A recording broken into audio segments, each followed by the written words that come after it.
그러나 이런 모든 일은 두 개의 경우 중 한 가지에 불과한 것으로서 문제가 행복한 해결을 보게 될 때야 비로소 가능한 것이었다. 이와는 다른 또 하나의 해결, 또 하나의 무서운 결과를 예상할 수도 있는 것이다. 만약 그녀가 돌연 자 어서 나가 주세요. 나는 방금 당신의 아버지 표도르와의 의논하여 그이와 결혼하기로 했으니까 이제 당신 따윈 필요 없어요. 라고 말한다면 그때는 그러나 그때는 어떻게 할 것인지 미자는 자기 자신도 모르고 있었다. 그리고 최후의 순간까지도 그는 아무런 대책도 없이 있었던 것이다. 이 점은 그를 위해 밝혀둘 필요가 있다. 그는 이렇다 할 결정적인 계획은 하나도 갖고 있지 않았다. 더구나 범죄 행위 같은 건 실제로 전혀 고려하지 않았던 것이다. 그는 밀정처럼 뒤를 쫓아다니며 감시하느라고 괴로워하고 있었으나 그러면서도 자신의 운명이 행복스러운 해결을 보리라는 첫째 경우를 예상하고 거기 대한 준비만을 서두르고 있었다.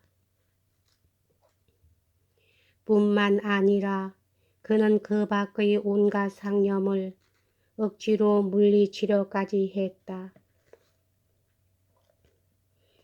그러나 이때 그와는 전혀 다른 종류의 근심거리가 이미 싹트고 있었다.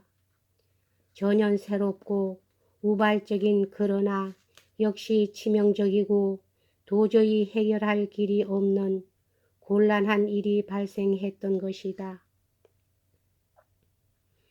그것은 다름이 아니라 만약에 그루센카가 나는 당신 것이에요. 나를 데리고 어디로든지 달아나 주어요. 라고 말한다면 과연 그는 어떻게 데리고 가야 할 것인가? 그것을 결행하는 데 필요한 수단, 즉 돈을 어디서 구한단 말인가 하는 문제였다. 그때까지 수년 동안 표도르에게서 받아오던 돈이 바로 이때 한 푼도 없이 다 떨어져 버렸기 때문이다. 물론 그루센카는 돈을 가지고 있지만 이 점에 관해서는 갑자기 그의 마음에 어마어마한 자존심이 생겨났다. 그는 여자의 돈을 쓰지 않고 자신의 힘으로 여자를 데리고 달아나서 자신의 돈으로 새로운 생활을 꾸미고 싶었던 것이다. 따라서 여자의 돈을 쓴다는 것은 생각조차 할 수 없는 일이었다. 그런 이런 생각만 해도 괴로울 정도로 혐오감이 솟구쳐 올랐다. 그러나 여기서는 이 사실을 설명하거나 분석하는 따위 일은 그만두기로 하고 다만 그 당시 그의 심경이 어떠하였는가 하는 것만을 말해두기로 하겠다. 그렇잖아도 그가 치사스러운 방법으로 착복한 까체리나 이바노브나의 돈에 대해 느끼는 남모르는 양심의 가책에서 자연히 이러한 생각이 생긴다는 것은 얼마든지 있을 수 있는 일이다. 나는 이미 한쪽 여자에 대해서 비열한 놈이 되었는데 또다시 그런 일을 저지르면 다른 한쪽 여자에 대해서까지도 비열한 놈이 되고 말 게 아니냐.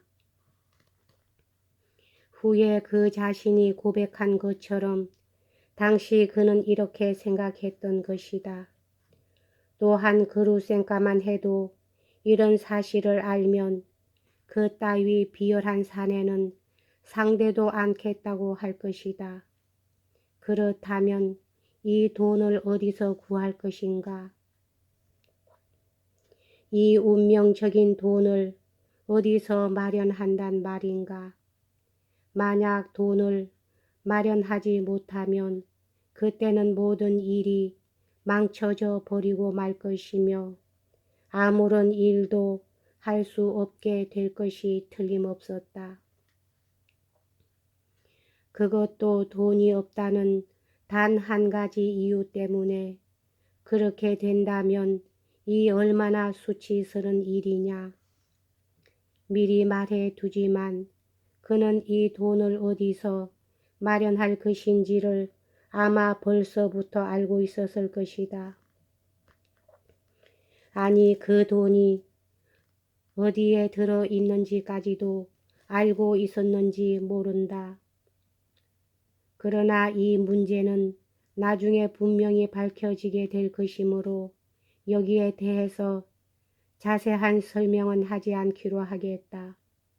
그러나 그의 가장 큰 불행은 바로 이 점에 있었으므로 막연하게나마 몇 마디 설명해 둘 필요가 있을 것 같다.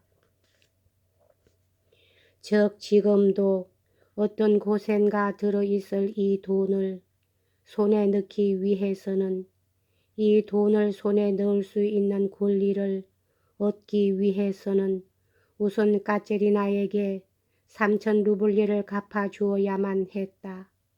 그렇지 않으면 나는 그야말로 좀도둑, 악당이 되어버린다. 나는 악당으로서 나의 새로운 생활을 시작하고 싶지는 않다. 고 미자는 결심하고 있었던 것이다. 그러니만큼 필요하다면 전 세계를 뒤엎는 일이 있더라도 우선 이 3천 루블리의 돈을 까체리나에게 꼭 갚아야겠다고 생각했다.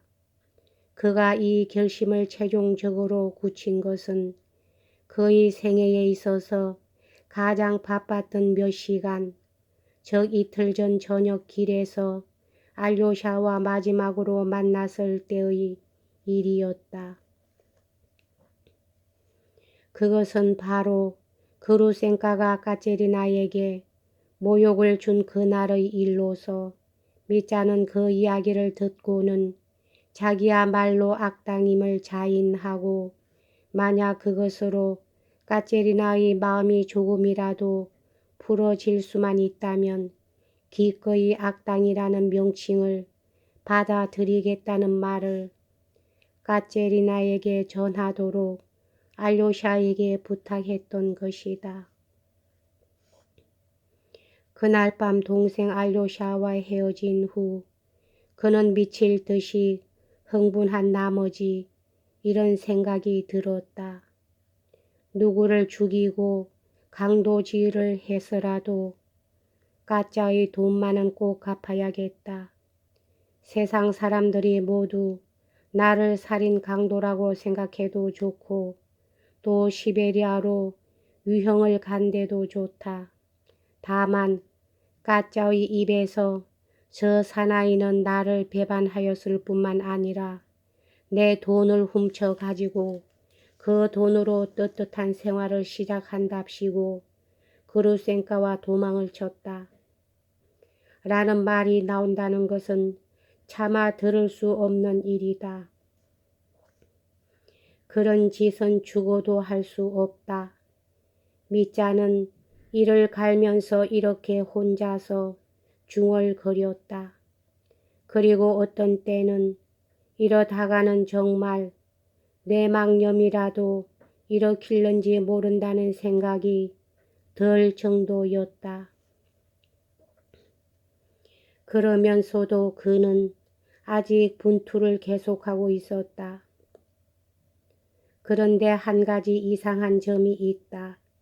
이렇게 결심한 이상 그에게는 절망밖엔 아무것도 남은 게 없을 것이라고 모두들 생각할 것이다.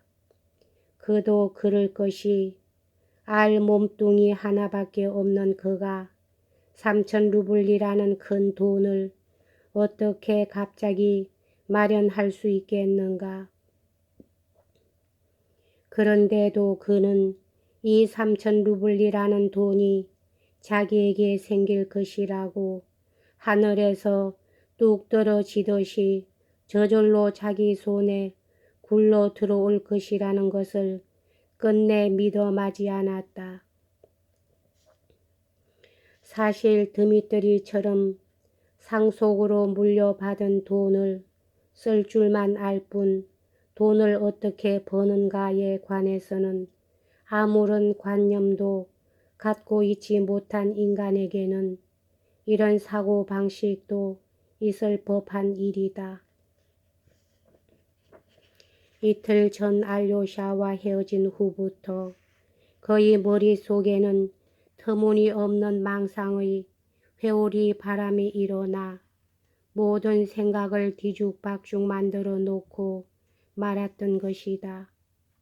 이리하여 그는 더할 나위 없이 무모한 일에 착수하게 된 것이다.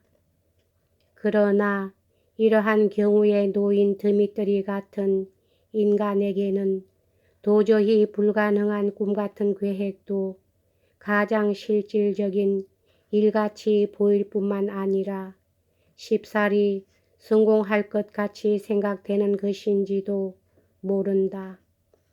그는 문득 그루센카의 보호자 격인 상인 삼소노프를 찾아가서 어떤 계획을 제시하고 그 계획을 담보로 하여 한꺼번에 필요한 금액을 끌어내리라 결심을 했다. 그는 이 계획의 상업적 가치를 조금도 의심치 않았다. 단지 저쪽에서 이 계획을 그냥 상업적인 견지에서 생각하지 않을 경우 과연 자기의 이 엉뚱한 행동을 어떻게 볼 것인가 하는 점만이 약간 불안스러울 따름이었다. 여기까지 하겠습니다.